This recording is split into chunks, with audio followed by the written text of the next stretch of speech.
সকালে ঘুম থেকে উঠে একটা নিউজ দেখে পুরোপুরি আপসেট হয়ে গেলাম। একই সাথে কিছুটা হতভম্ব হলাম। আ আমি জানি না আসলে নিউজটা দেখে আপনাদের কেমন লাগছে। তবে আমি পুরোপুরি হতাশ। একই সাথে ক্ষুব্ধ। আ ক্ষুব্ধ আসলে এই কারণে বলছি যে আসলে আমরা দীর্ঘদিন যাবৎ বলছিলাম আরহাম ইসলাম বাংলাদেশের জন্য খুবই গুরুত্বপূর্ণ একটা ট্যালেন্ট এবং তাকে আসলে এখন থেকেই জাতীয় দলের সাথে রেখে প্রস্তুত করা হোক। তবে বাফুফে আমাদের কথায় কোনো কর্ণপাত করেনি এবং তাকে একের পর এক অবহেলা করল। আমরা জানি আসলে অনূর্ধ্ব-১৭ যে টুর্নামেন্টটা ছিল, সেটাতে আসলে আরহামের সাথে কি হয়েছিল। কিন্তু অনূর্ধ্ব-২৩ দলের যে টুর্নামেন্টটি ছিল রিসেন্টলি, সেখানে আরহাম ইসলামকে ডাকার কথা থাকলেও সেখানেও তাকে ডাকা হয় নাই। আরহাম ইসলামের সাথে যে এবারই ১ম এমন ঘটনা ঘটছে ব্যাপারটা তা না। আ তাকে একের পর এক আ যুব দলের টুর্নামেন্টগুলো থেকে বঞ্চিত করা হলো। দেখুন, বাংলাদেশের প্রেক্ষাপটে আরহাম ইসলামের মতো ট্যালেন্ট আমাদের খুবই কম আছে।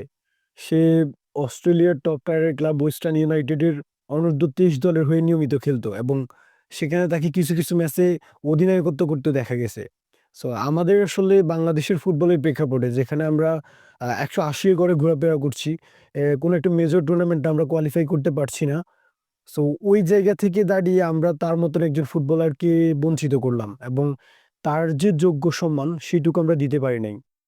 এবং খুব স্বাভাবিকভাবেই আপনি যোগ্যকে যদি তার সম্মান না দিতে পারেন, তাহলে আপনার ভবিষ্যৎ খুবই খারাপ বলা চলে।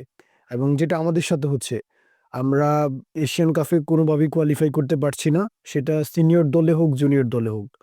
কিন্তু কথা সেটা না। কথা হলো আ আমরা তো আসলে এই কথাগুলো অনেকদিন যাবতই বলছিলাম যে, যারা আসলে বাংলাদেশের প্রেক্ষাপটে অরিজিন ফুটবলারদের মধ্যে আ সেরা পর্যায়ে রয়েছে। যেমন আমরা সেখানে ইউসুফ আহমেদের কথা বলতে পারি, আমরা আরহামের কথা বলতে পারি, আমরা ফারহান আলী ওয়াহিদের কথা বলতে পারি।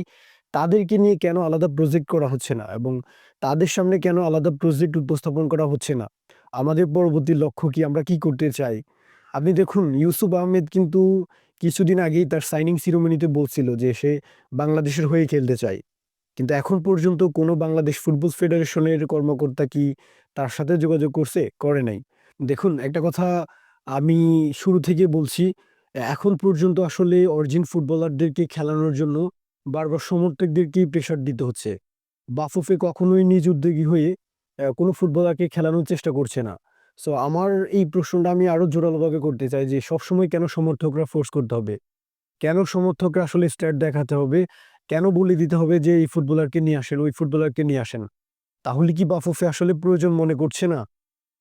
দেখুন আমাদের থেকে তো তাদের আগ্রহটা বেশি হওয়ার কথা ছিল। কারণ বাংলাদেশ ফুটবল এগিয়ে গেলে দিন শেষে তাদেরই লাভ।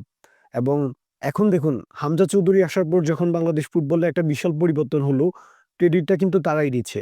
সো আপনি যখন দেখতেছেন যে অরিজিন ফুটবলারদের দ্বারা একটা বিশাল পরিবর্তন করা সম্ভব হচ্ছে, তাহলে আপনি কেন নিজ উদ্যোগী হয়ে অরিজিন ফুটবলারদেরকে খেলানোর চেষ্টা করবেন না? কেন তাদেরকে তাদের প্রাপ্য সম্মানটুকু দিবেন না? আপনি তো দেখতেই পাচ্ছেন যে তারাই আসলে বাংলাদেশের ফুটবলে বিশাল একটা রেভুলেশন নিয়ে আসছে। সো আমরা আসলে এই প্ল্যাটফর্ম থেকে বাফুফেকে মেসেজ দিতে চাই, অরিজিন ফুটবলারদেরকে তাদের প্রাপ্য সম্মানটুকু দিন। আমরা বলতেছি না যে আপনারা স্থানীয় ফুটবলারদের সাথে অন্যায় করুন।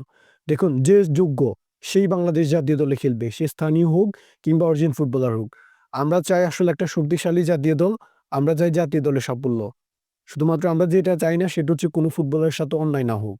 সো আরহামের মতো এরকম আরো দৃশ্য যদি আমরা না দেখতে চাই তাহলে অবশ্যই এখন থেকে বাংলাদেশের অরিজিন ফুটবলাররা যারা যোগ্য আছে তাদেরকে প্রাপ্য সম্মানটুকু দিতে হবে।